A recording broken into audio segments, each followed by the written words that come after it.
दोस्तों जानते हैं कि गलगोटिया जैसे फ्रॉड क्यों होते हैं? ऐसे फ्रॉड इसलिए होते हैं क्योंकि इन लोगों को अच्छे से पता है कि हमारा कुछ नहीं बिगड़ने वाला। इस मामले में भी साफ दिख रहा है कि कोई स्लिप ऑफ टंग नहीं थी। यूनिवर्सिटी ने जानबूझकर एक ऐसे प्रोडक्ट को अपना बताया जो उसका था ही नहीं, क्योंकि इसी रोबोटिक डॉग को तो आप अपने पोस्टर पर दिखा रहे हैं, इसी रोबोटिक डॉग की वीडियो बनाकर आप अपने सोशल मीडिया प्लेटफॉर्म पे डाल रहे हैं, मतलब आप उसको अपना क्लेम कर रहे हैं ना। और कोई भी संस्था अगर खुल्लम खुल्ला इतना बड़ा झूठ बोल रही है तो क्या उसके खिलाफ कोई एक्शन नहीं होना चाहिए? क्या यूजीसी को उसकी मान्यता रद्द नहीं कर देनी चाहिए? अब कुछ लोग कहेंगे यार किसी दूसरे के प्रोडक्ट को अपना बता देना इतना बड़ा अपराध कैसे हो गया? भैया कभी कभी बात गलती की नहीं होती, वो गलती किस प्लेटफॉर्म पर की गई और उसका क्या इंपैक्ट पड़ा ये मायने रखता है। आप किसी को बंद कमरे में साले कह दीजिए कोई बात नहीं, लेकिन क्या आप किसी सार्वजनिक कार्यक्रम में देश के प्रधानमंत्री को साले कह सकते हैं?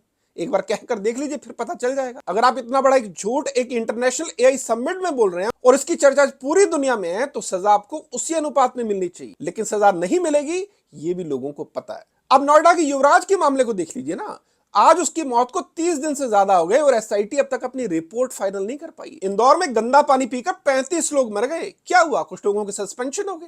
कानपुर में एक रईसजादा अपनी गाड़ी से कई लोगों को कुचल देता है, क्या होता है? कुछ घंटों में उसकी जमानत हो जाती है। द्वारका में एक नाबालिग ने रील बनाने के चक्कर में 23 साल के लड़के को कुचल दिया। इसी दिल्ली में कुछ दिन पहले गड्ढे में गिरकर एक बाइक सवार की मौत हो गई। क्या इनमें से किसी मामले में आपने सुना कि किसी को जेल हुई? हिंदुस्तान में पूरे साल में 1 लाख करोड़ का नशे का कारोबार होता है, क्या आपने सुना कि आज तक कभी किसी ड्रग माफिया को सजाए मौत हुई? सिंगापुर में इसी क्राइम में सजाए मौत है। यहाँ लोग नकली दवाई की फैक्ट्रियां बना रहे हैं, फिर भी कुछ नहीं, पकड़े जाते हैं और जमानत मिल जाती है। और दोस्तों जानते हैं ऐसा क्यों होता है? क्यों इतने गंभीर अपराधों पर भी कोई सजा नहीं होती या कोई सख्त कानून नहीं बनता?